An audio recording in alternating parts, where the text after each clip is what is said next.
Imagine a world so small that it's invisible to the naked eye, yet it holds the key to life itself.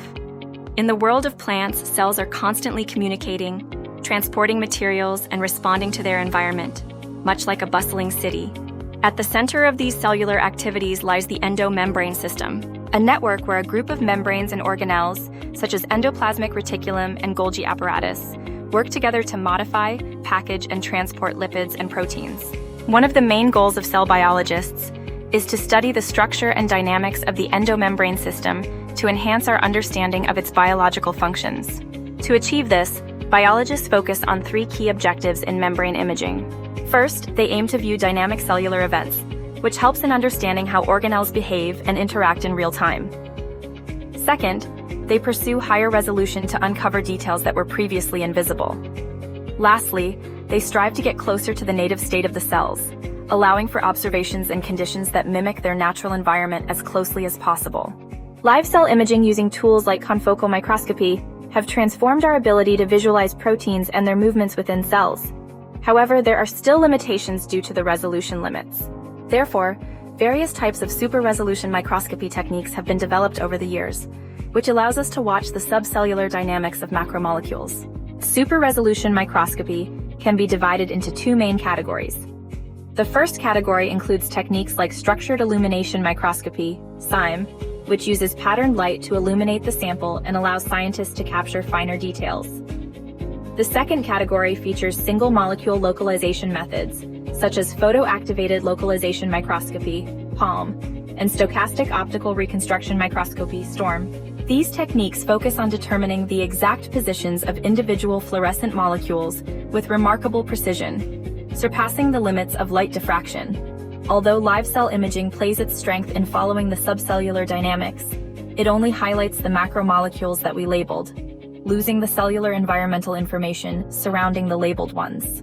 Electron microscopy, EM, is the choice to tackle this issue.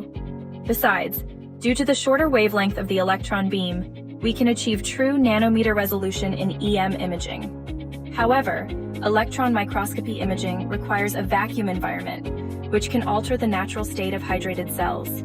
To address these challenges, in situ cryo-electron tomography, cryo-ET, has developed rapidly in recent years. Through imaging in frozen hydrated conditions that closely resemble their natural state, cryo-ET has revolutionized our comprehension of how the architectures of proteins and macromolecules facilitate their functions. While cryo-ET has been widely used in researches using yeast and mammalian cells, its application in plant cells remain limited.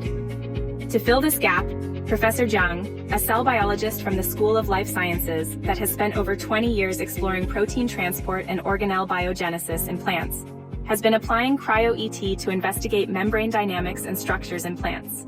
In fact, to demonstrate the effectiveness of cryo-ET imaging of plant cells, a proof-of-concept study was conducted by Professor Jiang and his team recently. In this study, they focused on plant pollen tubes, which are among the fastest tip-growing cells. While the rapid growth of these tubes relies on highly dynamic transport vesicles that play key roles in both endocytosis and exocytosis at the tip, or the clear zone of the tube, the nature and function of these vesicles remain unknown. Therefore, developing a high-resolution 3D map of pollen tube tips is essential for enhancing our understanding of this field. To take a closer look, the workflow for cryo-electron tomography, cryo-ET, involves several important steps. In brief, Professor Jiang and his team first freeze the plant pollen tube samples to preserve their natural structure.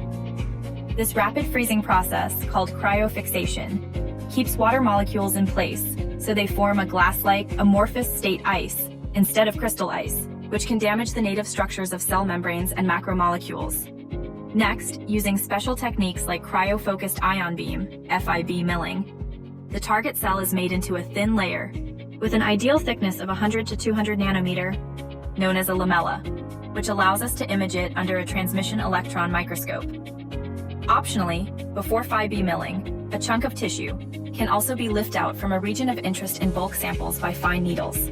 Finally, use a TEM to capture images from different angles and combine the images to form a 3D tomogram, revealing structural details of ribosomes, vacuoles, vesicles, endoplasmic reticulum, and lipid droplets with exceptional resolution and clarity.